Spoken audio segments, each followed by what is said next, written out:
All right, guys. So we just talked about how to find your main market or markets that you're going to target to buy boutique hotels. Now we want to whittle it down a little bit further to talk about the submarkets that you're going to look at within those markets, right? Because that makes a difference. Are you on the X? Are you close to what's bringing people to the area? Are you in an area where Airbnbs and short-term rental units and hotel units earn higher rates? So that's what we're going to help you figure out.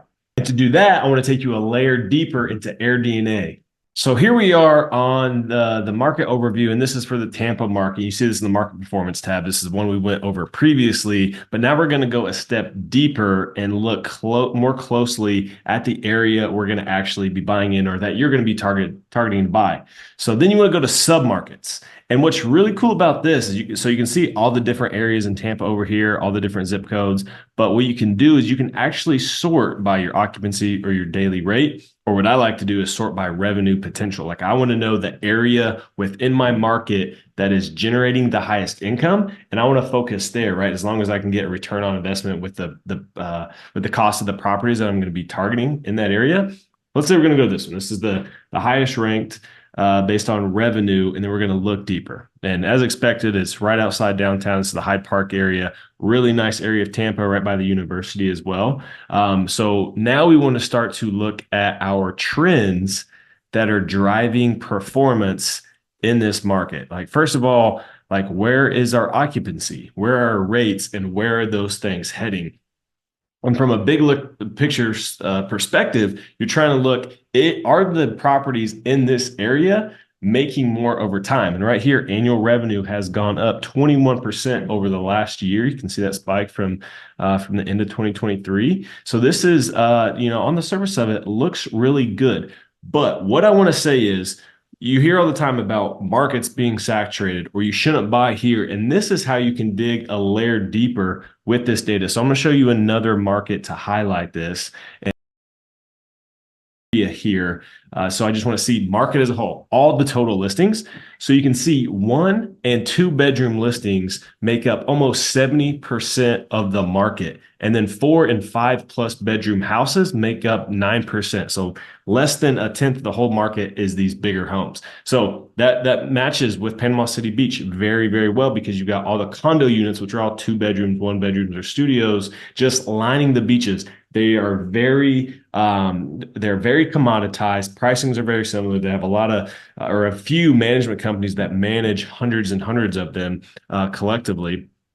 So those ones are going to be the ones that you're going to see the least differentiation, the lowest occupancy, the lowest rates, because there's an oversupply in there. But from what I know from people in the market, the 4 bedrooms, which I have some in that market, and the 5 bedrooms, they do very, very well. And actually on Airbnb, one of my 5 bedroom places shows up the very first when you search in that area. So I know that those properties do well. So when you hear of, oh, don't buy here because of this, think about these first. Like, and another example is a market like Gatlinburg that has a very high percentage of cabins in that market, right? You can kind of picture in your head, wood floors, wood walls, wood ceilings, like it's just all wood and it's cabin, like they all look the same. So that is a commoditized product in that market. So that's what you're trying to filter through here and see, all right, where's the gap in the marketplace here? Like maybe there's no studios, which is going to be a good thing for you going to buy hotels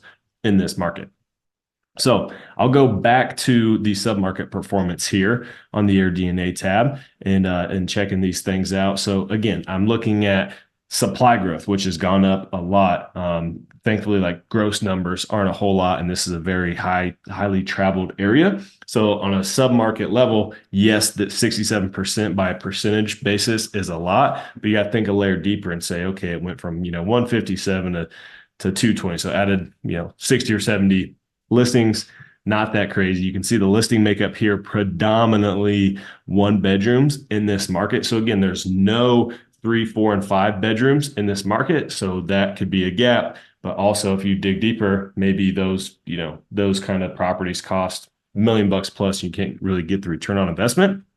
But again, if you're going to be buying hotels, having a unit mix that has different units makes a big difference. And maybe it's combining units into smaller units, or taking smaller units, combining them into bigger units to meet some of the gap in the marketplace that doesn't have, especially if there's like a lot of families or bigger groups that travel there. So that's kind of what I'm looking at on here. I'm looking at, common amenities, what things is really prevalent in this market. Like pool is less than 31%, hot tub is less than 4%. So if there's a gap here, like, can you provide that? Or if, hey, if 60, 70% had pools, you better have a pool if you want to compete with other competitors in that market. So it's going through seeing these to say, okay, here's where this market's at today. Here's how the listings in this area are performing. Now, to go even a layer deeper, we want to look at the actual listings. So let's say we're looking in this specific area and just knowing it. I typed this in. That's 800 West Platt Street in Tampa. So that's right in the center of Hyde Park, right by kind of where everything's at, walking distance to the university and all the shops and everything.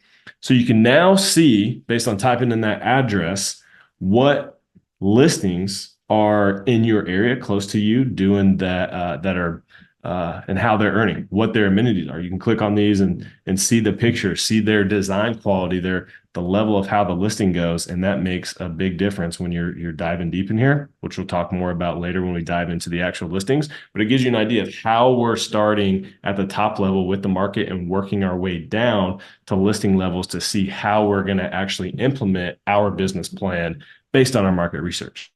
And one thing I've got to mention is your revenue and how that leads into your seasonality. So this is something you absolutely have to consider when you're looking at this. So if you take this revenue chart over the last 12 months, that gives you an idea of how seasonality is affecting your market. And this is the data that you're going to take to input the seasonality in your underwriting. And also just, conceptually looking at this and saying, all right, we do, start to get better in January, February, March, and April, and we're kind of low. Looks like in the summer months, and we pick up in the fall and pick up through the winter. So because it's warmer there, you got snowbirds and stuff like that. That's probably what's leading to these travel trends. But looking at these seasonality figures like this for January, it says $2,900, February, $3,400, March, $3,900. Those revenue figures for that month is what's going to go into your seasonality calculation. So you do that January through January, or whatever your trailing 12 months have been, and put those revenue figures by month. And then you take the average of that, and then each individual's month, so like this $2,900 is then divided by the average of all the revenue figures for each month to give you the seasonality weighting, right? So if the average was whatever, 3,100, 3,200, and in January the 2,900, then seasonality would be just under 1. Now for March, for the same thing, or excuse me, for February, same thing. If the average is 3,100 and February is 3,400, then the seasonality is going to be over 1. So that's going to give you, when you plot that out, because it's seasonal income, your revenue and your expenses really matter. I've told the story about how on my first hotel deal. So I told the story about my first hotel deal when I analyzed everything on an annual basis, and I didn't break it out monthly, and I didn't take into account the seasonality into the numbers on top of having the peak of my renovation come in the low season when our revenue is the lowest. It was the only capital call I've ever had to do, and I hope it's the only one that I ever do in the future, because that lesson was learned. Have to break everything out to monthly, look at your seasonality, and then plan for your cash flow with your reserves based on that flow of cash with the seasonality. So that's an important factor on here when you're looking at your submarket to analyze what's the seasonality trend, what kind of revenue am I going to be earning, and filter down by your listing to say, all right, here's what all the 1 or 2 bedrooms are doing, so that you know exactly how that submarket performs when you're going to start analyzing properties there. By our size of listing, which we are. Now, if we go down to, well, actually, we can see it right here. If we look at our revenue, what we're now going to do is filter by our performance. So let's say we're going to do something that's luxury, high-end, super nice, renovate the heck out of it. So that's going to tell us what the expected revenue is for that increased quality. So that's $38,000 based on luxury. Now let's go back and look at budget.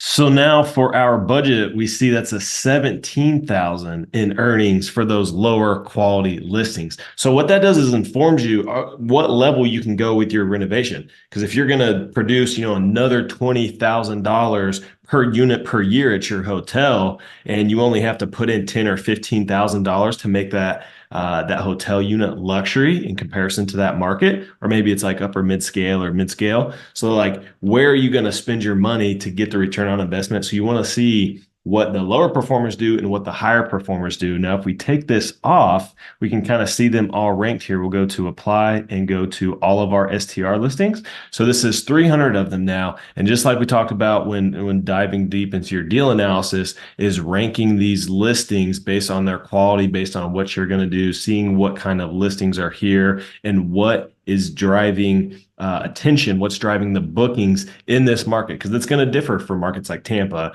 for Denver, for San Francisco, for Milwaukee, whatever. Like, different markets are going to have different appeal and draw people in for different sources. So you want to look at these listings, look at the performance, and really break down your submarket. What's pulling people there? What can you earn by producing and providing a specific product in that market? And that is your goal for the submarket analysis.